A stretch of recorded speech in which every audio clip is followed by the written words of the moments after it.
भगवान से प्रश्न, शुकदेव गोस्वामी से प्रश्न पूछे कि ये बताइए कि कालिया को भगवान ने कैसे उसका दमन किया। दूसरा प्रश्न है कि ये कालिया नाग इस ह्रद में, इस सरोवर में कैसे आया, ये इतने युगों से ये कैसे रह रहा था वहां पर, किस प्रकार से रहा ये। यद आसीत विप्र कथ्यताम, हे विप्र, हे ब्राह्मण, बताइए कि कैसे ये यहाँ पे रहा इतने युगों तक।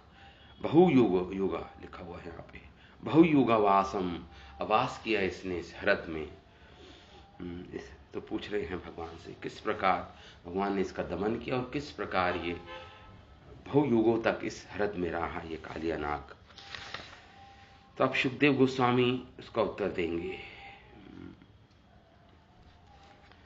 शिशुकवाचा कालिन्द्यां कालिया आसीत् ह्रद कश्चित् विषाग्निना श्रप्यमाणा यस्मिन् पतन्ति उपरिगा खगा। शुकदेव गोस्वामी बोले परीक्षित महाराज से, शुकदेव गोस्वामी, परीक्षित महाराज, ये वर्णन इच्छा नहीं थी क्योंकि इसमें दुख और शोक है ब्रजवासियों का। तो लेकिन जब प्रश्न पूछे परीक्षित महाराज ने तो उसका उत्तर तो देना ही था शुकदेव गोस्वामी को। तो बड़े ही प्रेम से आतुर होके उन्होंने प्रारंभ किया शुकदेव गोस्वामी ने वर्णन। शिशु का वाचा, शुकदेव गोस्वामी बोले कालिंद्याम। शुकदेव गोस्वामी ऐसे बोल रहे हैं जैसे कोई तोता रटता है, तोता रिपीट करता है कोई चीज को, पुनरावृत्ति करता है, इस प्रकार जल्दी जल्दी बोल रहे हैं शुकदेव गोस्वामी। अब क्योंकि इसमें दुख और संताप है ब्रजवासियों का, और अपने आप को शुकदेव गोस्वामी ब्रजवासी ही हैं, ब्रज के ही हैं, ब्रज का ही उनका स्मरण रहता है, ब्रजवासियों का, ब्रज का। तो इसलिए इन श्लोकों को जल्दी जल्दी शुकदेव गोस्वामी इनका वर्णन कर रहे हैं। शिशु का वाचा कालिन्द्यां कालियस्य आसीत् ह्रद कश्चित् विष अग्निना श्रप्यमाणा यस्मिन् पतन्ति उपरिगा खगा। श्री शुकदेव गोस्वामी इस प्रकार बोले, कालिंद्याम मतलब कालिंदी, जमुना जी, कालिया, उस जमुना जी में कालिया रहता था, उसका वास था वहां पे, उस जमुना जी के ह्रद में। कालिया यस्य आसीत ह्रद, उस ह्रद में कालिया रहता था, कालिया नाम का सर्प। कश्चित विष अग्निना, और इतना विष था उसके अंदर कि क्षिप्रमाणया, उस पूरे ह्रद में वो उबलता था उसके विष के कारण, अग्नि के उस विष के कारण तक ताप हो जाता था उस ह्रद का कि वो उबलता था। क्षिप्रमाणया, उबलता था उसका जल, उस ह्रद का जल। विष अग्निना, विष की अग्नि के कारण उसका जल उबलता था। यस्मिन, और यस्मिन पतंती उपरिगा खगाहा, खगा मतलब पक्षी, जब पक्षी भी उसके ऊपर से उड़ते थे उस ह्रद के, तो वो पतंती, मृत्यु को प्राप्त होते थे, उस पर गिर जाते थे उस ह्रद में, ऐसे बोल रहे हैं। पतंती उपरिगा, ऊपर से जब उड़ते थे उस ह्रद के, तो इतना विष, उबलता हुआ पानी, उसमें भाप उठ रहा था, और उसके कारण वो पक्षी विष से प्रभावित होकर मतलब मृत्यु को प्राप्त हो जाते थे और उस ह्रद में गिर जाते थे। इतना बड़ा प्रभाव था उस ह्रद का, इतना ज्यादा विष था उसमें। विप्रुत्मता विशोदो उर्मी मारुतेनाभिहर्षिता आगे सुखदेव गोस्वामी इसका वर्णन कर रहे हैं। विष्प्रूमता विशधक उर्मी मारुतेन अभिमर्शिता म्रियन्ते तीरघायस्य प्राणिना स्थिरजंगमा। विप्रुटमता मतलब जो उबलने के कारण जो उसकी बूंदें थी जल की, हरत की जल, उसको छोटी छोटी बूंदें हवा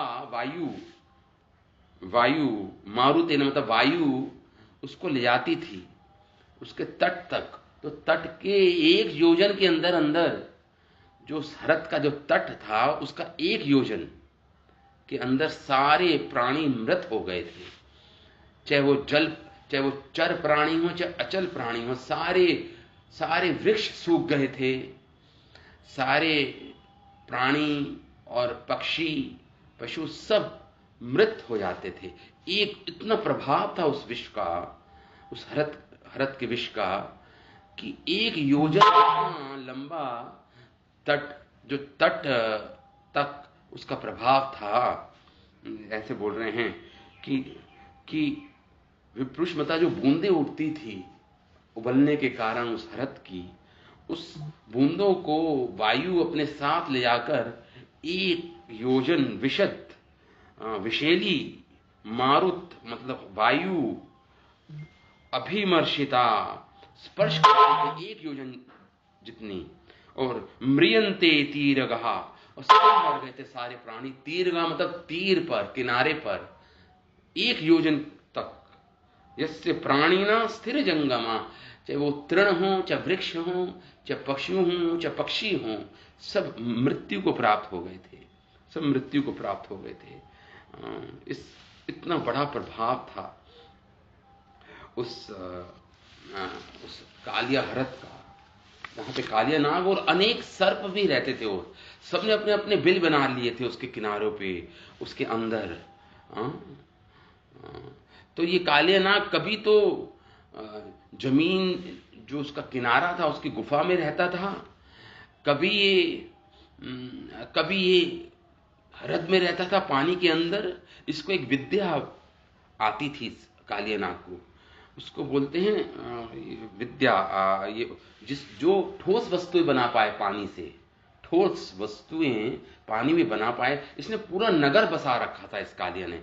उस विद्या से जानता था कि कैसे वस्तुओं को बनाना है जल से। वो ठोस वस्तु को बना बनाकर इसने पूरा नगर ही बसा दिया था, जहां पे इसकी पत्नियां, इसके परिवार वाले और अनेक इसके सेवकगण, सर्प जन सब रहते थे वहां पर। इसलिए इतना विशाल विशैला जल था इसका कि उबलता था इसका जल। तो यहाँ पे लिख रहे हैं, यहाँ पे आगे बोल रहे हैं सुखदेव गोस्वामी, आगे इसका वर्णन कर रहे हैं। बाकी हम अपने आचार्यों की कमेंट्रीज पढ़ेंगे इस पर। अभी हम 8-9 श्लोक पढ़ लेते हैं, फिर इकट्ठे हम आचार्यों की टीका पढ़ेंगे। तम चंडीवेग वीर्यम आविश्यतेन दृष्टा तम चंडीवेग विषवीर्यम अवीक्ष्यतेन दृष्टां नदीं च खल संयमन् अवतारः कृष्णा कदम्ब अधिरूढ तथा अतितुंगम अस्फोटे गाढ़रशन न पतत विशदुते। तम इतना चंडी वेग था, इतना वेग, डरावनी शक्ति थी, चंडी वेग। विष वीर्यम, उस विष का वीर्य, उस विष का भगवान ने जब देखा कि ये जो विष वीर्य मतलब ये कालिया के विष का इतना बलवान है कालिया कि इसके विष के कारण हरद का जल उबल रहा है। भगवान ने अनुमान लगाया कि ये कालिया का बल कितना बलशाली होगा, इसका विष, ये विष ही इसका वीर है, इसकी शक्ति है। भगवान ने ऐसा सोचा। ये विष ही वीर्य है इसका, कालिया का मतलब शक्ति है इस कालिया की। ये विष ही, विष वीर्यम अवेक्ष, भगवान ने देखा, भगवान ने देखा। तेन दृष्टा, भगवान नदी को में कि ये नदी इसी कालिया के विष के द्वारा दूषित हो गई है, ये बृहद। चह खलह, कि ये ईर्ष्यालु असुर। संयम, भगवान संयम अवतारा, भगवान जिन्होंने अवतार लिया है ऐसे दुष्टों का दलन करने के लिए, ऐसे ऐसे दुष्टों का दमन करने के लिए भगवान ने अवतार लिया है। अवतारः खलः संयमन अवतारा, भगवान ने इन खलों को मतलब इन असुरों के अहंकार का दमन करने के लिए, इनको संयमित करने के लिए भगवान ने अवतार लिया है। आध्यात्मिक जगत से यहां पे आए हैं भगवान कृष्णा। ऐसा भगवान ने जब देखा हरत को, और सुखदेव गोस्वामी इस प्रकार वर्णन कर रहे हैं कि भगवान जिन्होंने अवतार लिया है ऐसे दुष्टों का, राक्षसों का दमन करने के लिए, संयमित करने के लिए उनको, तो भगवान ने कृष्ण कदम्ब अधिरूढ़, उसके पास ही, हरत के पास ही कदम का वृक्ष खड़ा हुआ था, कदम का वृक्ष खड़ा हुआ था। उस कदम के वृक्ष पे भगवान चढ़ गए, उस कदम के वृक्ष पे भगवान चढ़ गए। अधिरूढ़, अधिरूढ़ मतलब चढ़ गए भगवान। और ततः अति तुंगम, अति तुंगम, इतना बड़ा वृक्ष था वो कदम का, बहुत ऊंचा वृक्ष था, अति तुंगम।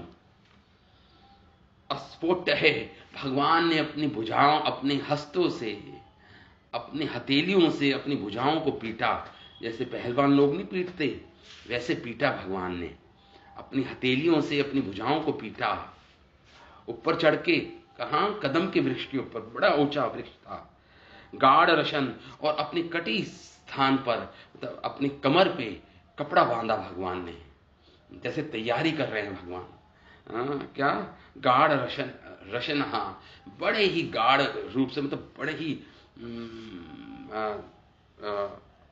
दृढ़ता से वो जो कटी स्थल पर, कटी स्थान पर, मतलब कमर पर कपड़ा बांधा भगवान ने। बांधते हुए अपने बालों को भी बांधा, जूड़ा बनाकर भगवान ने, अपने बालों को भी बांधा, जूड़ा बनाकर भगवान ने। और भगवान विष उदे, भगवान उस कालिया हरत में कूद गए, कूद पड़े, विष उड़े, विषैले जल में विष उड़े, विष से दूषित वो विषैले जल, उस हरद में भगवान कूद पड़े, कदम वृक्ष से नीचे न कूद पड़े भगवान। इस प्रकार वर्णन कर रहे हैं सुखदेव गोस्वामी। अस्फुट हे गाढ़ रशनो न पतत विशोध है, जो विष से युक्त था हरद, उसके जल में भगवान न पतत, कूद गए। आगे सुखदेव गोस्वामी वर्णन कर रहे हैं, ये कुछ श्लोक हम पढ़ेंगे, 10-11 श्लोक पढ़ के फिर हम हमारे आचार्यों की व्याख्या इस पर पढ़ेंगे। सर्पहरद पुरुषा सर्पहरद पुरुषार निषाद वेगा, संक्षोभित उरगा विष उच्चवासित अंबुराशि, प्रयक्प्लुतो विष्कषाय विभीषणोर्मी, धावन धनुषतम अनंत बलस्य किम तत्। तो यहां पे भगवान सर्प हरद, उस सर्प के हरद में कूद गए। वो कौन है भगवान? पुरुष सार, जो पुरुषोत्तम भगवान है, पुरुष सार है, जो आदरणीय पूर्ण पुरुषोत्तम भगवान कृष्ण। निपात वेगा, बलपूर्वक बड़े वेग के साथ कूदे थे भगवान। निपात वेगा मतलब कूदे बड़े वेग के साथ। तो क्या हुआ? भगवान के बड़े वेग के साथ कूदने से क्या हुआ? शंकुर भी था, उर्मी विच उच्छ्वसित, तो पूरी तरह तरंग उठने लगी उस हृद में। भगवान बड़े वेग के साथ कूदे थे, तो शोभित हो गया। शोभित मतलब उसमें बड़ी हलचल हुई, पानी में शोभित हुआ, पूरी तरह से शोभित हो गया, उरघा।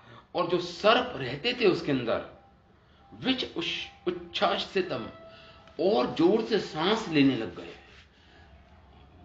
क्रोध के कारण जितने सर्प रहते थे, और कालिया नाग बड़े जोर से श्वास लेते, उच्च श्वासित सांस लेने लगे। और अंबुराशि प्रयक्प्लुतः, जिसके कारण और बड़ा उबाल आने लगा, क्योंकि विष और बढ़ गया था ह्रद में, तो और उबाल आने लगा उस ह्रद में, सरोवर में। प्रयक्प्लुतः, और इतना बढ़ गया वो, उसका जो लंबाई थी, चौड़ाई थी, और बढ़ गई। विष कषाय, क्योंकि विष कषाय मतलब लाल पीला, कषाय मतलब होता काड़ा, कषाय काड़ा मतलब लाल पीला रंग हो गया उसका, उस ह्रद का, विष के कारण, विष से दूषित होने के कारण लाल पीला रंग हो गया, उसका वर्ण हो गया। प्रयग प्लूतः, और बढ़ गया उसका माप, और बढ़ गया उसका, उसकी मेज। और लिखा है विष कषाय विभीषण भयावनी उर्मी, उसमें लहरें, उर्मी मतलब लहरें, तरंगे उठने लगी। कहां तक लिखा है? धनुषतम, 100 धनुष बड़ी, जितनी लहरें, और चौड़ा हो गया, उसका प्रभाव पड़ रहा था 100 धनुष की दूरी तक, 100 धनुष दूरी तक उस सारी भूमि को उसने क्या कर दिया? डुबो दिया उस ह्रद ने। 100 योजन, 100 धनुष दूरी तक, 100 धनुष। बताएंगे हमारे आचार्य एक धनुष कितना होता है, मेजरमेंट कितनी होती है एक धनुष की। तो भगवान, लेकिन लिखा है अनंत बलस्य किम तत्, सुखदेव गोस्वामी कहते हैं इस श्लोक के अंत में, भगवान जो अनंत बल से युक्त हैं, उनके लिए ऐसा करना कोई आश्चर्यजनक बात नहीं थी। इतने वेग से कूदे थे भगवान। भगवान के लिए तनिक भी ये कोई विस्मयजनक बात नहीं थी। भगवान के लिए विस्मयजनक बात नहीं थी भगवान के लिए। आगे बोल रहे हैं तस्से हृदय विहरतो भुजो दंड घूर्णा, भगवान जो ह्रद में कूदे तो उस विहार कर रहे हैं उस ह्रद में, भगवान अब विहार कर रहे हैं, खेल रहे हैं उसमें। भुज दंड घूर्णा, और अपने भुजाओं से उस पानी को, जैसे पानी को भगवान हिला रहे हैं भुजाओं से। भुज दंड घूर्णा, घूर्ण कर रहे हैं उस अपने भुज दंड से, अपनी भुजाओं से उस कालिया ह्रद के जल को हिला रहे हैं भगवान, विहार कर रहे हैं भगवान। इतना सुंदर वर्णन है।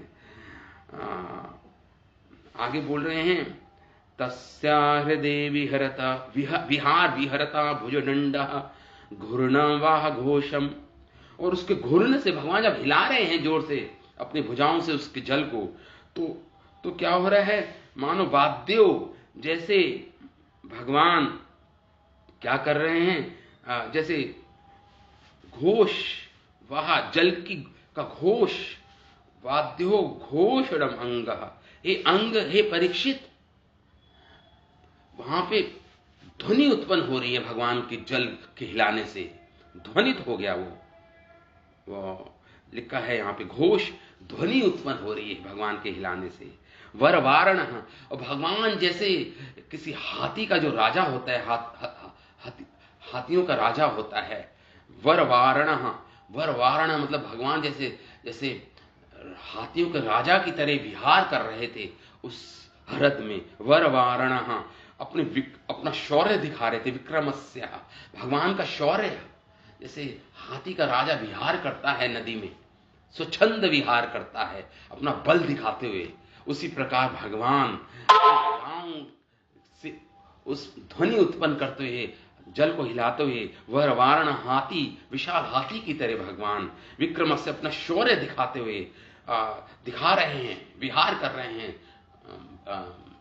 कालिया ह्रद में, और उसको आश्रित सुनकर जब ये ध्वनि सुनी, किसने? कालिया नाग ने और अनेक सर्पों ने, जो तेजी से श्वास ले रहे थे, उनको ऐसा लगा स्वसदन, जैसे अभिभवम, स्वसदन मतलब जो उनका सदन, मतलब जो उनका निवास स्थान है, उसका किसी ने तिरस्कार किया है, मानो ऐसा अनुभव किया उन्होंने।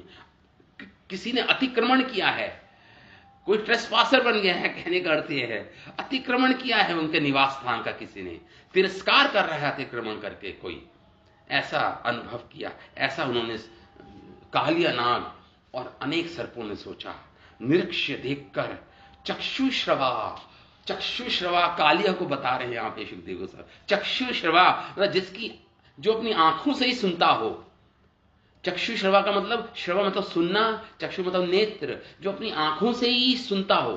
तो देखिए सर्प के कोई कान नहीं होते, ईयर्स नहीं होते सर्प के, अपनी आंखों से ही जो सुनता हो वो चक्षुश्रवा, कालिया नाग, चक्षुश्रवा। एक और अर्थ निकाल रहे हैं हमारे आचार्य इसका, जो चक्षु जो देखता है उसी मानता है, वो भी चक्षुश्रवा उनको भी बोलते हैं। जो केवल देखने वाली वस्तुओं को ही सत्य मानता है, और मतलब देख के उसको सत्य मानता है, चक्षुश्रवा। जो देखने को ही सत्य मानता है, सुनने को नहीं।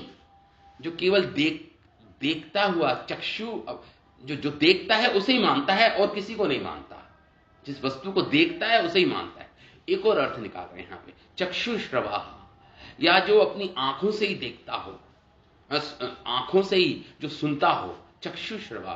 वो कालिया नाग समसमरथा, आगे आ गया, भगवान के सामने आ गया। अब भगवान का आमना सामना हो रहा है, सामने आ गया बिल्कुल कालिया नाग भगवान के सामने, समसरथा। और तत् अमृष्यमाण, और भगवान को जब देखा कालिया नाग ने, सहन नहीं कर पाया, इतना क्रोधित था कि इसने मेरे निवास स्थान का अतिक्रमण कैसे कर दिया, कैसे तिरस्कार किया इसने मेरे निवास स्थान का। तो अमृष्यमाणा, सहन नहीं कर पा रहा था भगवान को, अपने द्वेष के कारण, अपने क्रोध के कारण भगवान को अमृष्यमाणा, सहन नहीं कर पा रहा था। सहन ना कर सकने से वो सामने आ गया भगवान के, बिल्कुल तुरंत वह अपने तुरंत बाहर निकला कालिया नाग, कालिया सर्प। अब देखिए क्या वर्णन करते हैं सुखदेव गोस्वामी। जब कालिया नाग ने भगवान को देखा तो सुखदेव गोस्वामी देख रहे हैं कि परीक्षित बहुत डरे हुए हैं, और ब्रजवासी जन अब भगवान का वर्णन कर रहे हैं सुखदेव गोस्वामी। क्या रूप था जिस रूप को कालिया नाग ने देखा। हालांकि कालिया नाग को कोई उस भगवान का इतना सुंदर रूप देखकर भी कालिया नाग अपना द्वेष, अपना क्रोध नहीं छोड़ पा रहा था। लेकिन भगवान के रूप का वर्णन कर रहे हैं यहाँ पे सुखदेव गोस्वामी। कितने सुंदर भगवान लग रहे थे उस समय। कह रहे हैं तम प्रेक्षणीय, क्या देखा भगवान। वो भगवान जो प्रेक्षणीय, जो देखने में बहुत आकर्षक थे, इनका आकर्षण अति आकर्षण था जिनमें। प्रेक्षणीय भगवान, वो सुकुमार थे, बड़े ही सुकुमार है भगवान, सुकुमार है भगवान। उन भगवान को घना अवदातम, जैसे वर्षा के जो बादल होते हैं उनके समान भगवान का वर्ण था। श्वेत भगवान का शरीर, मतलब बादलों के मेघ के समान सदर्श था भगवान का श्रीअंग, भगवान का श्रीअंग अवदातम। और आगे बोल रहे हैं सफेद चमकता हुआ बादलों के सदर्श अवदातम। श्रीवत्स, भगवान की वक्ष स्थल पर श्रीवत्स, सुनहरी रेखा थी, जो श्री लक्ष्मी जी का यहां पे वास होता है। श्रीवत्स को धारण कर रखा था। और पीत वसनम, भगवान ने पीले वस्त्र पहन रखे थे, पीत वसनम। स्मित सुंदर हास्यम, सुंदर भगवान के मुख में मंद मंद मुस्कान थी भगवान के मुख में, मुख पर चंद्रमा सदर्श भगवान का मुख पर मंद मंद मुस्कान थी। लिख रहे हैं यहाँ पे एक सुखदेव गोस्वामी, स्मित सुंदर हास्यम, बड़ी ही सुंदर मनोहारी मुस्कान, स्माइल थी भगवान के मुख पर। स्मित सुंदर हास्यम क्रीडंतम प्रति अभयम, भगवान क्रीड़ा कर रहे थे। देखा जब कालिया ने, ये दृश्य देख रहा है कालिया, क्रीडंतम, भगवान क्रीड़ा कर रहे थे, प्रति अभय, किसी से भय नहीं था भगवान को, कोई भय नहीं था भगवान को। लिखा है यहां पे प्रति भयम, अभय थे भगवान, किसी के प्रति भय से मुक्त उनकी ये छवि थी। अप्रति भयम, अप्रति भयम मतलब अन्यों के भयों के बिना थे भगवान, किसी अन्य के भय के बिना, अप्रति भयम। और लिखा है कमल उदर अंग्रिही, भगवान के चरण ऐसे थे जैसे कमल का अंदर का जो हिस्सा होता है, कमल का उदर, उस कमल के उदर को बोलते हैं, अंदर का जो हिस्सा होता है कमल का, वो WHORL बोल, वैसा भगवान के चरण कमल थे, सदर्श भगवान के चरण। कमल उदर अंग्रही, भगवान के चरण कमल कैसे थे, कमल के फूल के अंदर का जो हिस्सा होता है वैसे भगवान के चरण कमल थे। संदर्श्य मर्मसु, जब देखा ये फिर भी इतने सुंदर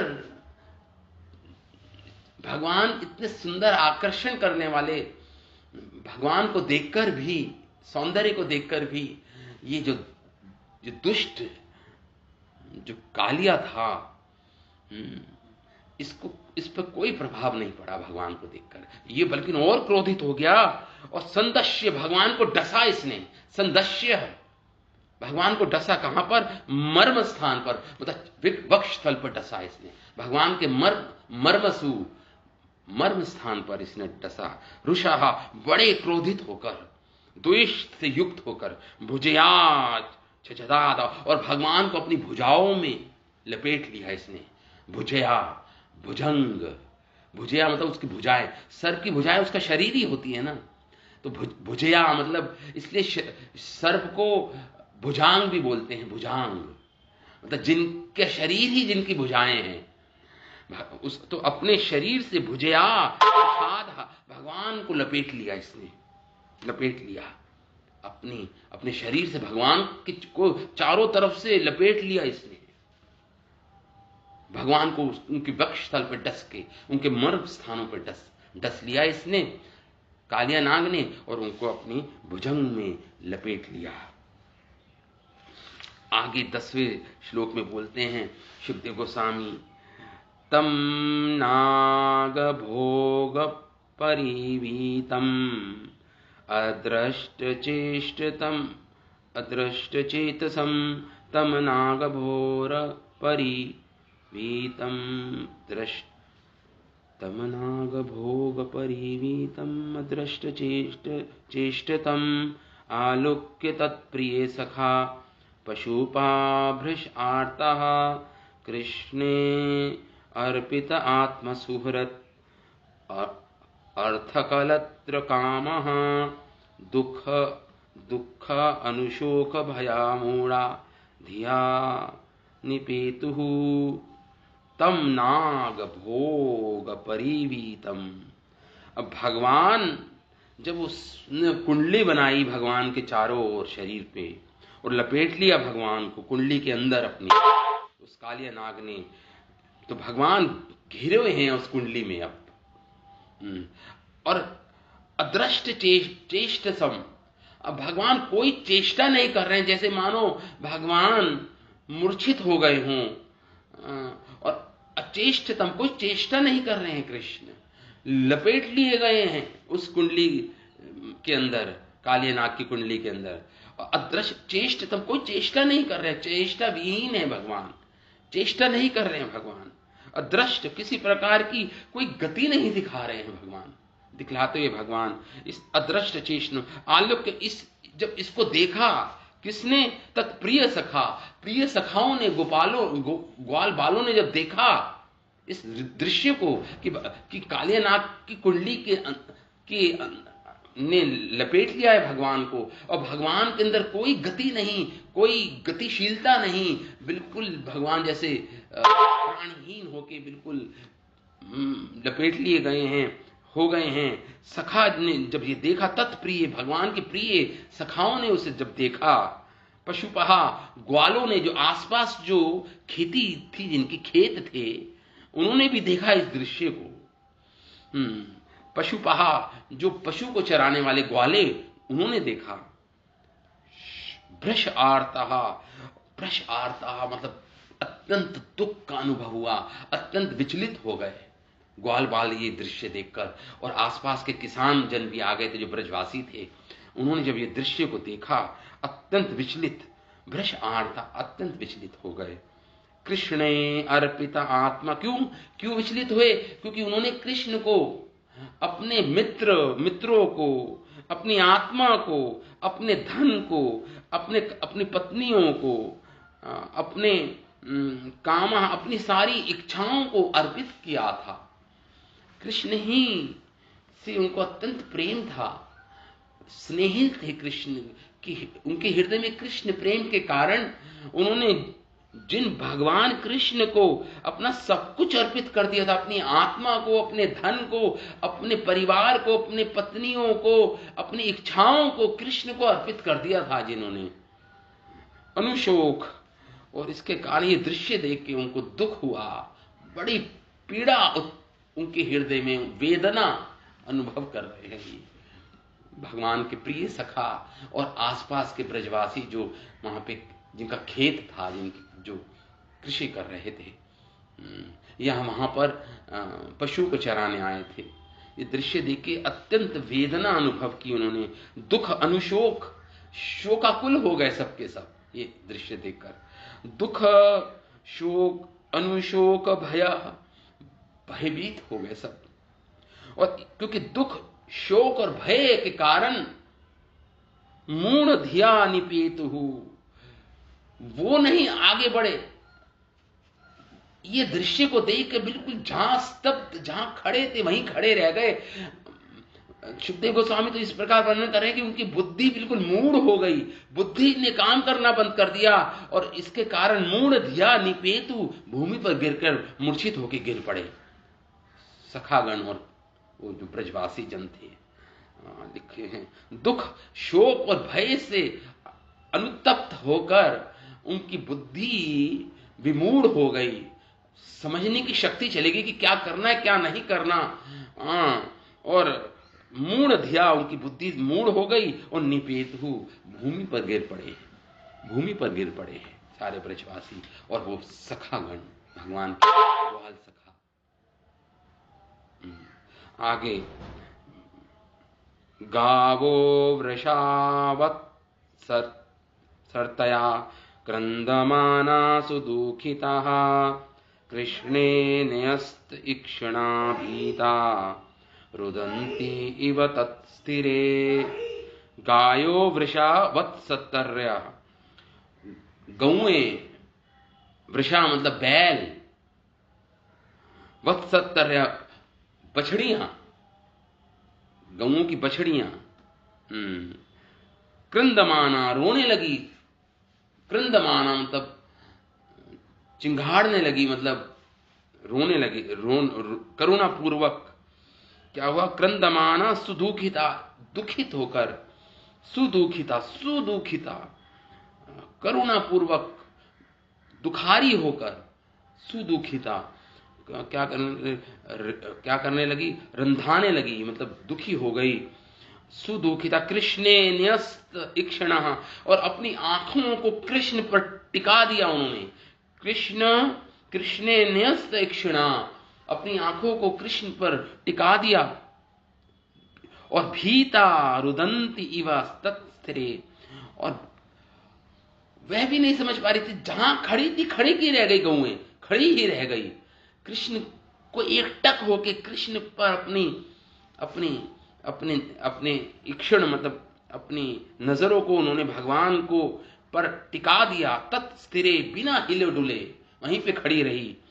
रुदंती, रोते हुए, आंखों में अश्रुओं की धारा बहते हुए, भीतहा भयभीत, भय से युक्त होकर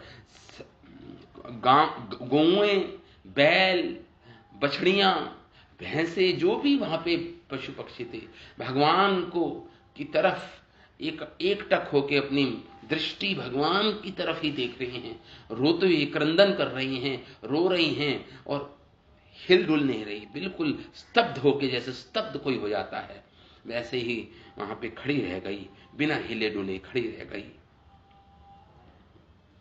अब इन 11 श्लोकों पर हमारे आचार्य जन क्या लिखते हैं, इसके विषय में हम पढ़ेंगे। तो इस प्रकार दृश्य, इस प्रकार वर्णन किया इन 11 श्लोकों में। श्रीधर विश्वनाथ चक्रवर्ती ठाकुर लिखते हैं कि हम पढ़ेंगे हरिवंश पुराण में, हरिवंश पुराण को कोट कर रहे हैं श्री विश्वनाथ चक्रवर्ती ठाकुर अपनी सारार्थ दर्शनी टीका में, कि हरिवंश पुराण में कालिंदी के रथ के विषय में यह विवरण प्राप्त है कि 1000 योजन आकार का था। 1000 इसका नाप बता रहे हैं, इस काली रथ का नाप 1000 योजन जितना बड़ा लंबा चौड़ा था ये, तथा यमुना जी के दक्षिण भाग में उसके प्रभाव को ना छूते अलग से स्थित था। देखिए अलग स्थित था ये रथ, ये सरोवर जमुना जी के जल से, नहीं तो अगर उसमें ही मिला होता जल तो फिर तो मथुरा के सारे वासी और ब्रज के सारे वासी उस जमुना जी में का विष तो मिल जाता, उस जमुना जी में विष, तो वह भी कैसे जीवित रह पाते। तो इसलिए ये अलग स्थित था, जमुना जी के दक्षिण भाग में स्थित था। ये 1000 योजन लंबा चौड़ा था। लिख रहे हैं अन्यथा उस विश्व में मिलकर बहने वाली यमुना मथुरा आदि देश के निवासी लोग के लिए व्यवहार की अयोग्य हो जाती, इसलिए अलग था। विष के कारण उस रथ का जल उबल रहा था। जल की फुहारों से युक्त एवं जहरीले जल की तरंगों से स्पर्श करने वाली वायु से छुए जाने पर ही उस रथ के किनारे पर स्थित स्थावर जंगम प्राणी मर जाते। उसके किनारे पर जो स्थित थे, उस कालिया को देखकर दुष्टों का दमन करने के लिए अवतार धारण किए भगवान कृष्ण ने कदम के वृक्ष पर चढ़कर छलांग लगाई, जल पे छलांग लगाई। कदम कहने का अर्थ है वो कदम का वृक्ष। प्रश्न उठता है कि वो कदम का वृक्ष कैसे सूखा नहीं, जब सारे चर अचर प्राणी मर गए तट पर, एक योजन जितना उसका प्रभाव था उस विष का, कि सारे प्राणी 1 योजन तक मर गए थे और सारे वृक्ष सूख गए थे। तो ये कदम का वृक्ष कैसे खड़ा था, हरा भरा था ये कदम का वृक्ष, ये प्रश्न उठता है। तो हमारे आचार्य जन बोल रहे हैं ये कदम का वृक्ष को भविष्य में भगवान का चरण स्पर्श प्राप्त होगा, इसके कारण ये कदम का वृक्ष हरा भरा था। और एक दूसरी इसका उत्तर देते हैं श्रीधर स्वामी कि जब गरुड़ जी, जब समुद्र मंथन हुआ था, जो गरुड़ जी ने उस अमृत के कलश की रक्षा की थी, उस अमृत के कलश को लाए थे, के कलश को लाए थे, और वो इस कदम की वृक्ष की टहनी पर बैठे थे गरुड़ जी। तो एक बूंद उस अमृत के कलश की, एक बूंद अमृत की टपक गई थी इस वृक्ष पर, कदम के वृक्ष पे, इसलिए भी ये हरा भरा था। इसको मृत्यु प्राप्त नहीं, ये सूखा नहीं, हरा भरा था। या 2 उत्तर देते हैं इसका हमारे आचार्यगण। तो एक तो हरिवंश पुराण से कोट कर रहे हैं कि यही वृक्ष उस रथ के किनारे नहीं सूखा था। श्रीधर स्वामी के अनुसार ये क्योंकि ये वृक्ष को पता था कि भविष्य में कृष्ण के चरणों का स्पर्श का सौभाग्य इस कदम के वृक्ष को प्राप्त होगा। भविष्य में इस कदम के वृक्ष को कृष्ण के चरणों का स्पर्श का सौभाग्य प्राप्त होगा, इसलिए भी ये हरा भरा था, ये सूखा नहीं था कदम का वृक्ष। और श्री कृष्ण ने तो क्या, गरुड़ जी उस वृक्ष पर बैठे थे, इसलिए ये हरिवंश पुराण से कोट कर रहे हैं। दो कारण थे कि कृष्ण मजबूती से कमर पर रशना मतलब बांधी, मतलब जो कटी वस्त्र होता है बांधा, ये कमर कसना केश एवं पगड़ी कसने का भी उपलक्षण है। फिर अपनी भुजा को ही हथेली से ठोककर वे विष के जल में कूद पड़े भगवान कृष्ण। इसके बाद श्री कृष्ण बलपूर्वक कूदने के वेग से, कृष्ण के क्योंकि बलपूर्वक कूदे थे, उसके वेग से सर्प भी क्रोधित हो गए, क्षुब्ध हो गए, और उस विष से जल की राशि ऊपर उठी और तरंगे और ऊपर उठ रही थी। ऐसा वह सरोवर विष से लाल पीले वर्ण का हो गया। कषाय, कषाय शब्द आया है श्लोक में। कषाय मतलब काड़ा, मतलब लाल पीला हो गया, अर्थात उसकी लहरें कषाय वर्ण की बन गई। वर्ण मतलब रंग की बन गई, लाल पीली। श्रीधर स्वामी के अनुसार कषाय शब्द का प्रयोग सार के इसी आधार पर ऐसी व्याख्या की गई है। हृत का जल सभी और 100 धनुष तक फैल गया, 100 धनुष तक फैल गया हृत का जल भगवान के कूदने से। धनुष के विषय में कहा गया, बता रहे हैं धनुष कितना बड़ा होता है। 8 यवों की मोटाई से एक अंगुल बनता है। 8 यवों की मोटाई से एक अंगुल बनता है। 3 अंगुल का एक ताल होता है। 3 ताल का एक हाथ होता है। 2 हाथ का एक किशकू होता है और 2 किशकू का एक धनु होता है। तो धनुष, एक धनुष मतलब इस प्रकार यहां पे बता रहे हैं, धनुष के विषय में बताया जा रहा है। 8 यवों की मोटाई से एक अंगुल होता है। 3 अंगुल का ताल होता है। 3 ताल का एक हाथ होता है। 2 हाथ का एक किक्षु मतलब एक गज, किक्षु मतलब होता है एक गज, और 2 किक्षु का एक धनुष होता है। तो धनुष मतलब 2 गज हो गया, मतलब कहने का अर्थ ये। श्री कृष्ण जल में विहार कर रहे थे, अर्थात विचित्र जल वाद्य बजाना, भगवान छप छप करके अपनी भुजाओं से जल में विहार कर रहे थे, उसको वाद्य ध्वनित हो रहा था, जल बजाना, तैरना, क्रीड़ा कर रहे थे भगवान। अपनी भुजाओं के द्वारा जल को घुमा देने से स्वर हुआ, ध्वनि खिरी। उसको सुनकर कालिया ने देखा कि मेरे घर का कोई तिरस्कार या अतिक्रमण किया है किसी ने, और वह सहन न कर वह सर्प चक्षुश्रवा कृष्ण की ओर झपटा। श्री कृष्ण का जो स्वरूप अतिशय सुखदायी है, वही कालिया के लिए दुखदायी हो गया। देखिए स्वरूप का वर्णन किया ना जब सुखदेव गोस्वामी ने, भगवान सुकुमार हैं, भगवान का पीत वासन है, भगवान के चरण कमल सदृश हैं, मेघ कांति की तरह भगवान का श्याम वर्ण है, वर्षा के जो मेघ होते हैं, जब इतना सुंदर वर्णन कर रहे थे, वो तो भक्तों के लिए तो सुखदायी है, लेकिन द्वेषी लोगों के लिए, जो दुष्ट लोग होते हैं, आसुरिक लोग होते हैं, जिनकी वृत्ति होती है आसुरिक वृत्ति वाले, वही सुखदायी भगवान का सौंदर्य उनके लिए दुखदायी बन जाता है। दुष्टों के लिए, कालिया के लिए वही दुखदायी वो था। इस आशय से कहते हैं तम प्रेक्षणीय, कृष्ण मेघ के समान उज्जवल स्वरूप वाले थे।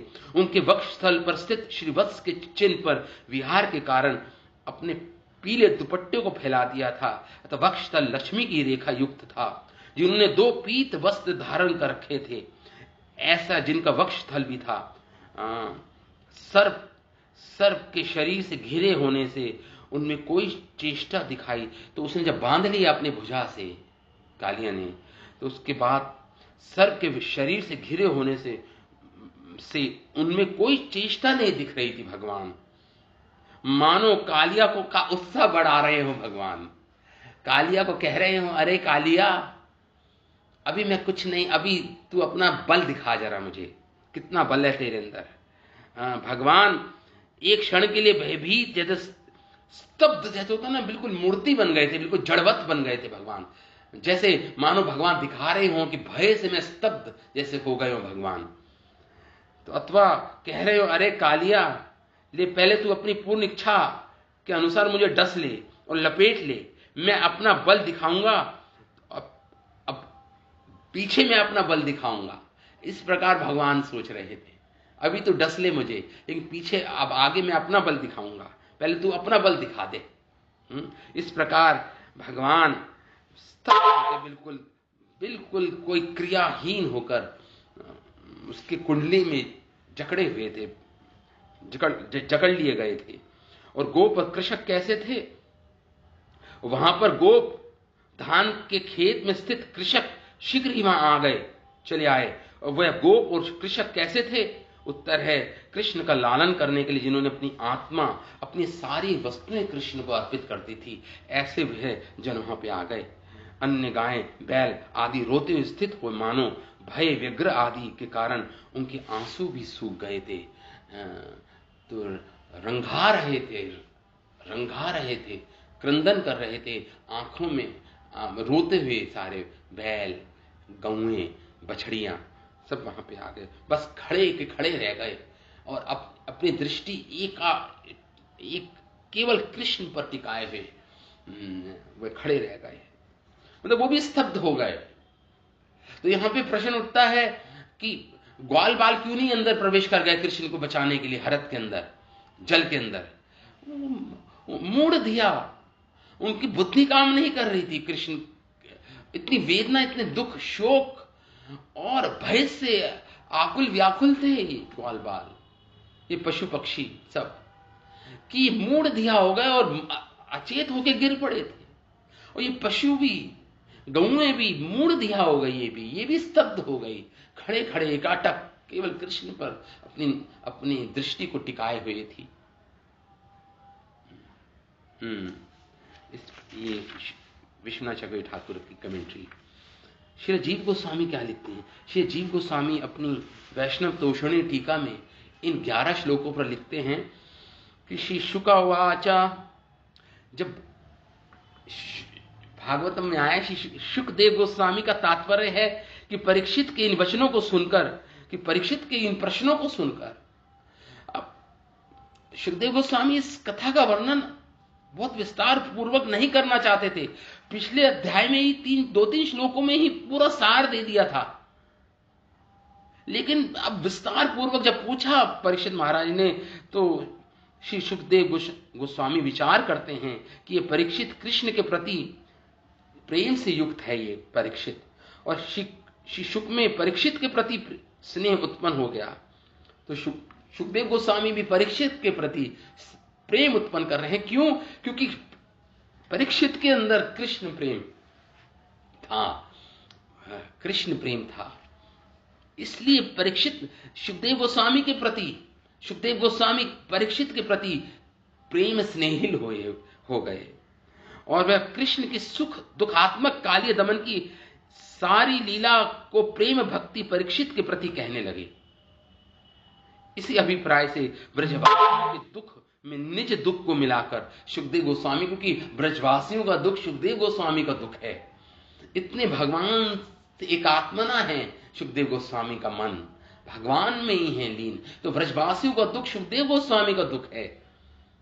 और टोटा रटन की तरह जैसे सुना वैसा ही वर्णन करने लगे शुकदेव गोस्वामी, परंतु इस लीला का अन्यत्र लीलाओं की तरह विस्तार पूर्वक वर्णन नहीं किया।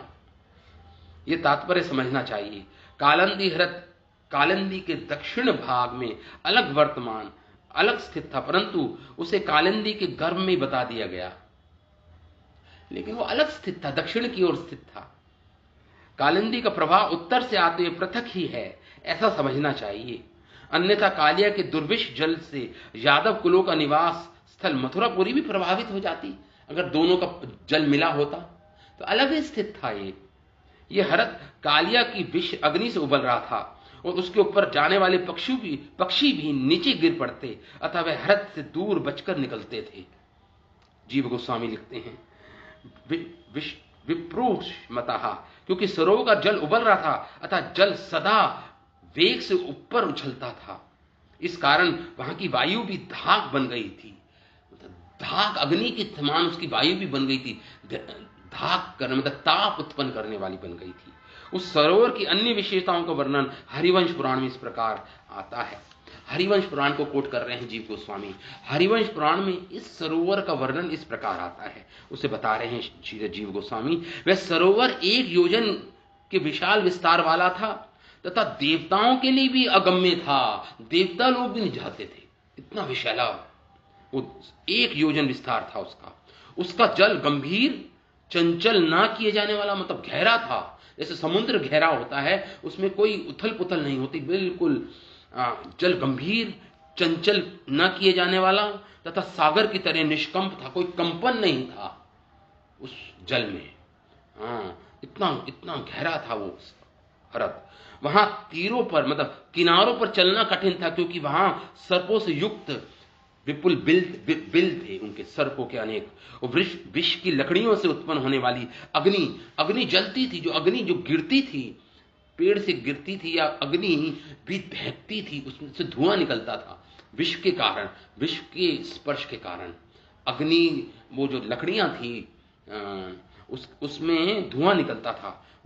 यही जल की बूंद उछलकर किसी तिनके पर भी पड़ जाती तो मानो अग्नि से जलने जैसा जल जाती, तिनके भी जल जाते।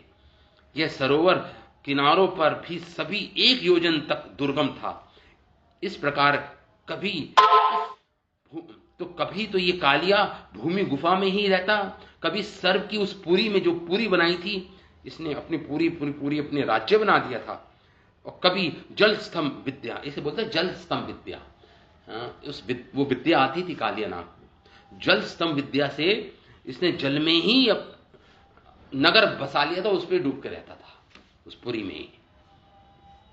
अति शीघ्र क्षणों में ही फैल जाने वाली विश्व रूपी प्रचंड पराक्रम से युक्त उस सर्प को श्री कृष्ण ने देखा।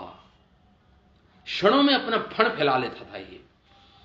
और भगवान कृष्ण ने जब देखा इस कालियानाग को, उसके विष का कोई उपाय, तो भगवान ने सोचा इसके विष का कोई उपाय नहीं है, तो एक ही उपाय है, इस कालिया को इस हरत से ही निकाल देना। इसके विष का तो कोई उपाय नहीं है, भगवान ने सोचा इस कालिया को ही इस हरत से निकालना से ही ये हरत शुद्ध होगा, हमारे विहार करने योग्य बनेगा। इस हरत को, इस कालिया को यहां से निकालना है, इस हरत से, अतः इस सर्प को ही निकाल देना चाहिए। ऐसा विचार कर उस कालिया के दमन के लिए भगवान कृष्ण वृक्ष की चोटी पर चढ़ गए, जैसा कि हरिवंश पुराण में वर्णन किया है। चपल कृष्ण आनंद पूर्वक कदम की चोटी पर चढ़ गए, तब अपनी कमर फेंट कर कसकर बांधी।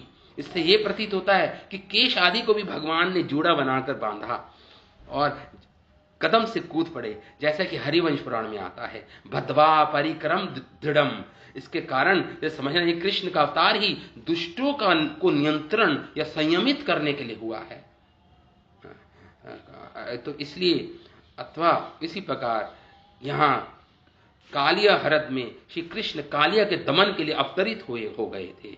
उस हरद के पास केवल 1 कदम कैसे बच गया था, तो उसके उत्तर में कहते हैं वह वृक्ष कृष्ण वृक्ष अर्थात कृष्ण की तरह हरा भरा था। जैसे कृष्ण वृक्ष उसका नाम ही पड़ गया था, उस कदम का कृष्ण वृक्ष बोलते थे उसको, क्योंकि भगवान कृष्ण की तरह हरा भरा था वो कदम का वृक्ष।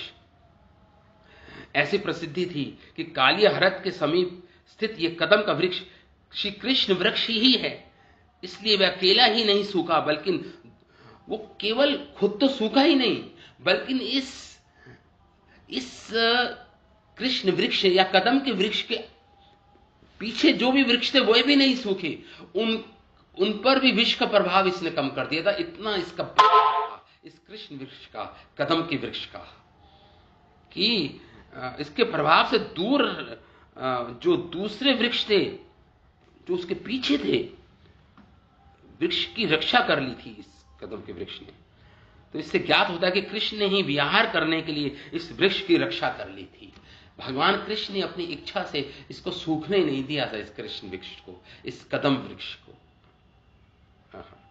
तो श्री कृष्ण बलशाली पुरुष हैं, पुरुष सार, पुरुष सार शब्द आया था ना सुखदेव गोस्वामी, बलशाली पुरुष हैं, इसलिए उनके कूदने के वेग से कलिहरत शुद्ध हो गया, शुद्ध हो गया।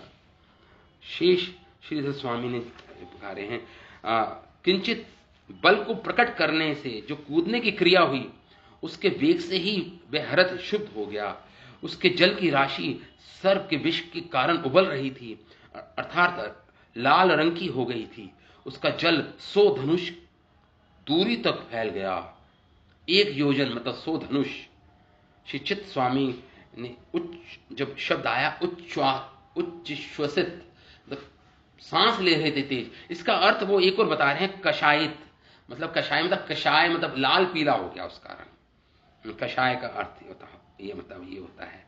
कहीं कहीं तो इस संबोधन में तो धनु शत क्षेत्र में फैल गया जल, इसका प्रमाण देते हैं।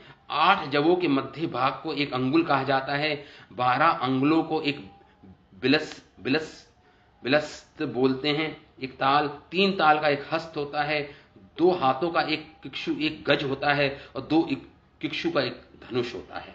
इस प्रकार श्री कृष्ण ने पहले 2 धनुष प्रदेश को ऐसा समझना चाहिए, अनंत बल वाले कृष्ण के द्वारा जल को इतनी दूर फैला देना आश्चर्य की बात नहीं थी, अथवा नागों के राजा श्री अनंत का विष आदि बल भी जिन कृष्ण के कारण ही है। श्री अनंत जी जो अनंत शेष का विष भी भगवान के कारण ही है, उनके लिए कौन सी ऐसी विस्मयजनक बात थी ये कि भगवान ने 100 योजन दूर तक मतलब 100 धनुष दूर तक फैला दिया जल को अपने वेग से कूदने के कारण। इस कृष्ण के लिए, श्री कृष्ण के लिए विष क्या प्रभावशाली हो सकता है, अर्थात कुछ भी नहीं।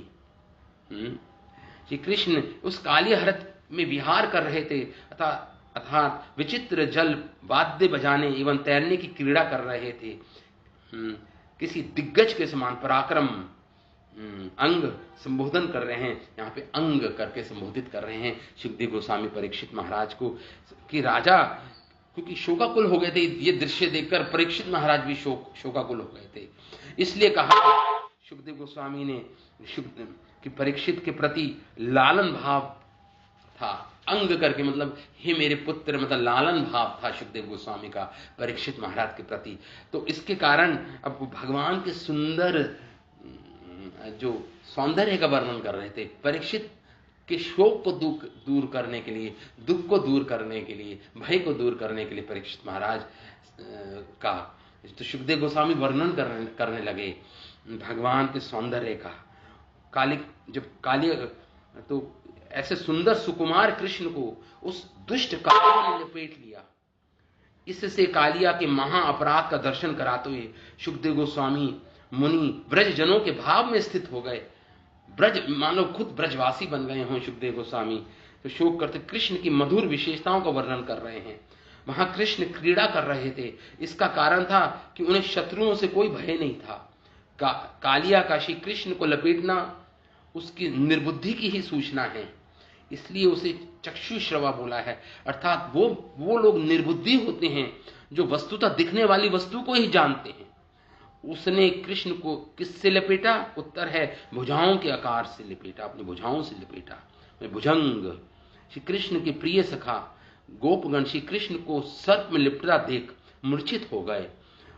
इससे उनका परम सौहार्द युक्त होना, स्वाभाविक सरलता के कारण सौहार्द युक्त थे सारे ब्रजवासी।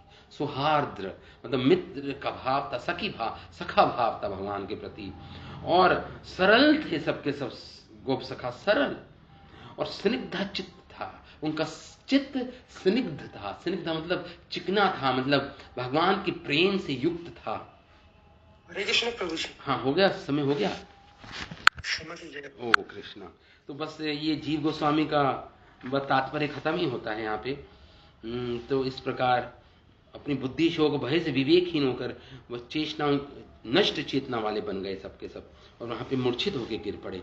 श्री कृष्ण की अद्भुत क्रियाशीलता पे कालिया को वहां से निकालना चाहते थे तथा कालिया की पत्नी को उसके अतिशय दोष को दिखाना चाहते थे भगवान।